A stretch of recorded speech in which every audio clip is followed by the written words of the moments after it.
선녀와 나무꾼이라는 전래 동화가 있습니다. 우리는 이 동화를 그저 재미있는 이야기로 생각할 수 있지만 의외로 결혼에 대한 깊은 내용을 담고 있습니다. 선녀는 나무꾼에게 시집 오기 전까지는 선녀였습니다. 그러나 나무꾼에게 시집을 온 다음에는 평범한 애엄마가 되었습니다. 선녀는 자식을 둘이나 낳았지만 과거의 선녀였던 때를 늘 그리워했습니다. 그래서 남편에게 선녀의 옷을 돌려달라고 졸랐습니다. 그래서 마침내 선녀가 선녀의 옷을 돌려받아서 선녀의 신분으로 돌아가자 아무 주저함이 없이 애들을 데리고 하늘로 올라가 버렸습니다. 애들은 데리고 갔지만 남편은 데리고 가지 않았습니다. 나무꾼은 현대판 기러기 아빠가 되었습니다. 결혼 생활의 평범함, 이것을 오늘날 이 시대의 사람들만이 알고 있는 것이 아니고 옛날 사람들도 알고 있었고 남자들만이 느끼는 게 아니고 여자들도 느끼고 있습니다. 오죽하면 선녀가 떠나버렸겠습니까? 자기 두 자식은 데리고 갔지만 남편은 데리고 가지 않았고 돌아오지도 않았습니다. 나무꾼이 쫓아가야 했습니다. 그래서 두레박을 타고 하늘로 올라갔더니 선녀가 쫓아내지 않더라 하는 것입니다. 남편을 받아주었습니다. 제가 기혼 성도님들을 바라보면 대체로 세 부류로 분류할 수 있다고 봅니다. 첫째는 결혼 생활이 어떤 것인지를 알아차리고 적응한 분들입니다. 이런 분들은 좀 덤덤해 보일지는 모르지만 그런대로 심리적으로 안정이 되어 있습니다. 둘째는 결혼 생활에 대하여 숨겨진 고민이 있는 분들이에요. 드러나지는 않습니다. 말하지는 않는데 제 눈에 보입니다. 젊은 부부일수록 그런 경우가 많습니다. 그리고 셋째는 소수이기는 하지만 행복한 부부들입니다. 그분들은 계속해서 아기를 낳고 부부의 다이내믹을 지속합니다. 상당수의 성도님들이 침묵으로 저에게 물어봅니다. 어떻게 하면 더 행복한 결혼 생활을 할 수 있습니까? 제가 예수를 믿는 것이 결혼 생활에 어떤 도움을 줄 수 있습니까? 제가 모르리라고 생각하지 마세요. 여러분이 말씀을 하지 않아도 저는 다 느끼고 있습니다. 얼굴에 다 적혀 있습니다. 그리고 저는 상당한 책임감을 느낍니다. 성도님들이 예수님을 열심히 믿는 것이 결혼 생활을 더 행복하게 하는데 어떤 도움이 될까? 당연히 도움이 됩니다. 어떤 방법으로 도움이 되느냐? 내 자신을 변화시킴으로 예수님을 믿고 내가 변화되는 것이 결혼 생활뿐만이 아니고 범사에 도움이 됩니다. 내가 예수님을 믿음으로 내 배우자가 변화되는 것이 아니고 내가 변화되는 것이고 그것이 나의 가정이든 결혼이든 인생을 변화시킬 수가 있는 것입니다. 우리가 다른 부분에 있어서는 많은 배울 것이 있으나 결혼에 대해서는 별로 배울 것이 없는 스승이 두 분이 계신데 예수님과 사도 바울입니다. 예수님과 사도 바울은 결혼 상담을 어떤 식으로 했을지 궁금합니다. 왜냐하면 본인들은 결혼을 하지 않았고 암묵적으로도 제자들에게 그렇게 할 것을 요구했습니다. 바울이 마지못해 결혼을 승낙한 경우는 어떤 경우냐? 고린도전서 7장 9절에 만일 절제할 수 없거든 혼인하라. 정욕이 불같이 타는 것보다 혼이 나는 것이 나으니라. 어떻게 결혼할 이유를 여기에서 찾을 수가 있다는 말입니까? 그러나 이것이 바울이 결혼을 승낙한 유일한 경우에, 게다가 만일 절제할 수 없거든 이란 단서를 달았습니다. 물론 에베소서를 보면 남편들아 아내를 사랑하라, 아내들아 남편에게 복종하라 라고 말했지만 그건 당연한 말이죠. 그럼 뭐라고 말하겠습니까? 하나님은 이 문제에 대하여 의외로 침묵하십니다. 예수님도 다른 주제에 대해서는 많은 말씀을 하셨는데 결혼 생활에 대해서는 별로 말씀을 하지 않으셨습니다. 사도 바울도 결혼에 대해 말할 때만큼은 이건 주의 명령이 아니요 사견이다 라고 밝혔습니다. 왜 그러실까? 그 이유는 아마도 과거의 인류가 여쭤보지 않았던 질문을 이 시대에 와서 당연한 권리로 생각하고 여쭤보기 때문이 아닐까 이렇게 생각합니다. 과거 수천 년, 수만 년 인류가 생존하는 동안에 인류는 사랑과 결혼을 당연한 권리라고 생각하지 않았습니다. 우리의 조상들은 배우자를 선택하지 않았습니다.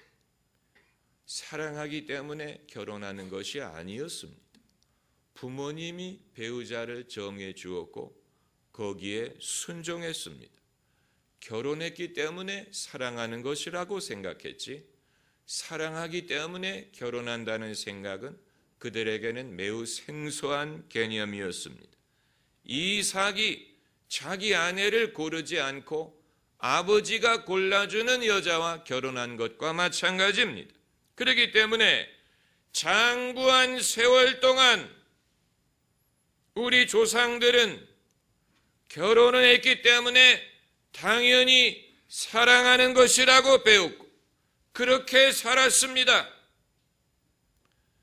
영화 타이타닉을 보면 디카프리오가 케이트 윈슬렛에게 자기 약혼남에 대하여 이런 질문을 하는 장면이 나옵니다. Do you love him? 그 남자를 사랑하느냐? 그랬더니 케이트 윈슬렛이 화를 냅니다. 어떻게 나에게 그런 질문을 할 수 있느냐? 왜 화를 내는지 아세요? 19세기 사람에게 20세기의 질문을 하기 때문에 그런 것입니다. 19세기까지만 하더라도 사랑하기 때문에 결혼하는 게 아니었어요. 그런데 20세기의 사고방식을 가지고 사랑하느냐라고 물어보니까 화를 내는 것은 당연한 것입니다. 여러분, 우리의 조상들이 우리보다 못났기 때문에 그렇게 산 것이 아니에요. 우리가 그들보다 더 우월한 위치에 있다고 생각하면 안 됩니다. 결국 타이타닉의 그 주인공 디카프리오가 윈슬렛이 어떻게 되었습니까? 디카프리오는 물에 빠져 죽었고 윈슬렛은 약혼남과 헤어졌습니다. All you need is love. 우리가 필요한 것은 사랑뿐이다라고 말하지만 사랑도 사랑 나름이에요. 지속이 가능한 사랑이 있고 지속 가능하지 않은 사랑이 있습니다. 모두에게 덕이 되는 사랑이 있고 덕이 되지 않는 사랑이 있습니다. 하나님이 축복하시는 사랑이 있고 하나님이 축복하지 않는 사랑이 있습니다. 상식적인 사랑이 있고 비상식적인 사랑이 있습니다. 이루어질 수 없는 사랑은 이루어지지 않습니다. 하나님이 왜 침묵하시느냐? 과거 우리 조상들은 자신의 권리로 주장하지 않았던 것들에 대하여 오늘날 이 시대 사람들은 마치 우리의 당연한 권리인 것처럼 주장을 하기 때문에 그런 것입니다. 마치 이 시대의 많은 사람들이 하나님, 제가 어떻게 하면 좀 더 날씬해질 수 있을까요? 어떻게 하면 좀 더 건강해질 수 있을까요? 어떻게 하면 살을 뺄 수 있을까요? 라고 하나님께 여쭤보는 것과 같습니다. 하나님이 뭐라고 대답하시겠습니까? 좀 덜 처먹어라. 친절한 답변을 기대할 수가 없습니다. 왜냐하면 그건 과거 우리의 조상들은 생각하지도 않던 질문이었기 때문이에요. 과거 우리 조상들은 먹고 사는 것조차 어려웠습니다. 한 끼를 해결하는 것이 어려웠습니다. 오죽하면 예수님이 오늘의 일용할 양식을 주옵시고라고 기도하라고 가르치셨겠습니까? 그러므로 내가 어떻게 하면 살이 덜 찌느냐 하는 것은 과거 인류의 관심사와는 거리가 멀었던 것입니다. 그러니까 오늘날 우리가 과거 어느 때보다도 유복한 환경을 누리면서 이제는 그것이 우리의 당연한 권한이기 때문에 어떻게 하면 더 날씬할 수 있을까? 어떻게 하면 살을 뺄 수 있을까를 고민하는 것은 허영이 복에 겨운 것입니다. 그리고 우리 자신이 건강해지려고 애를 쓰는 것은 정상적인 것이지만 하나님께 불평하는 것은 그것은 불공평한 것입니다. 하나님이 뭐라고 대답하시겠습니까? 결혼에 대해서도 마찬가지.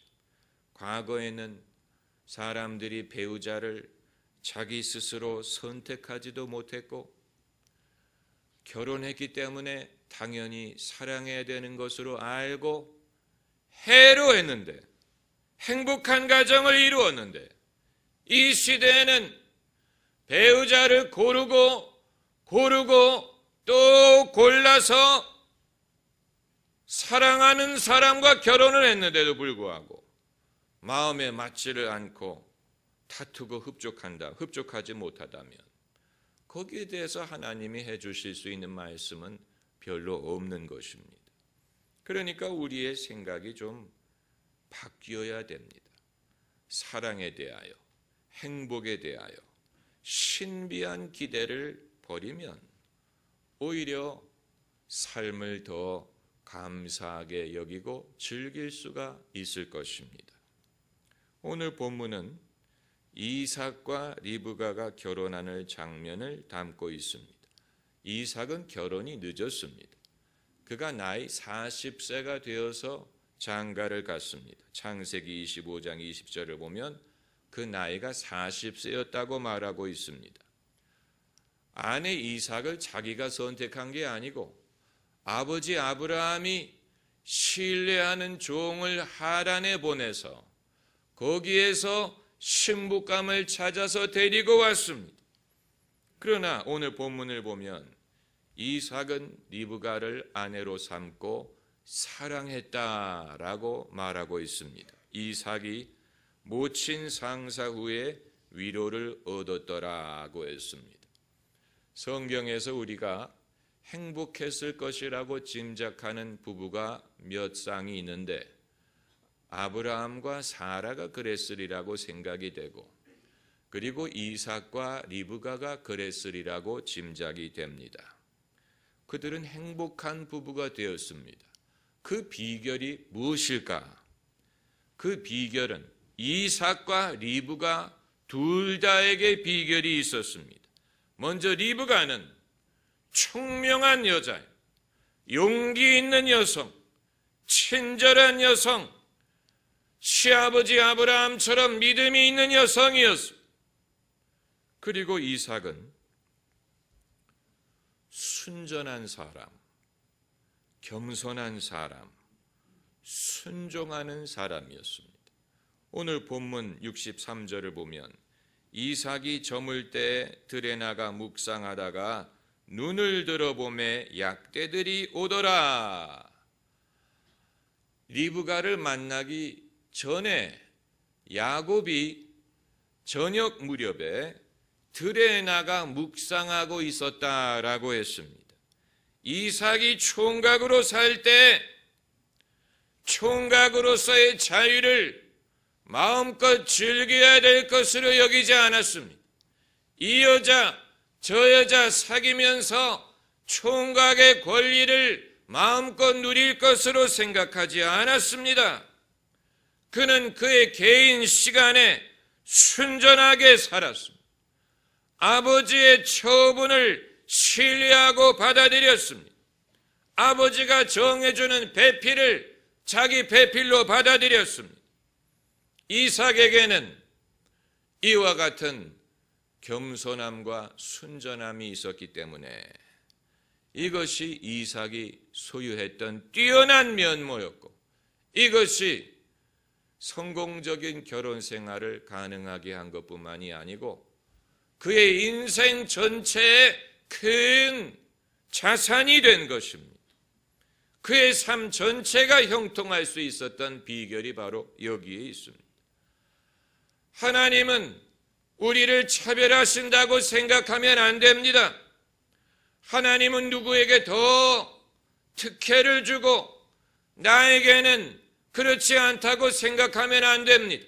모두에게 공평한 기회를 주시고 모두에게 공평한 행복의 가능성을 주시는데, 누구는 왜 더 행복하고 누구는 덜 행복하냐?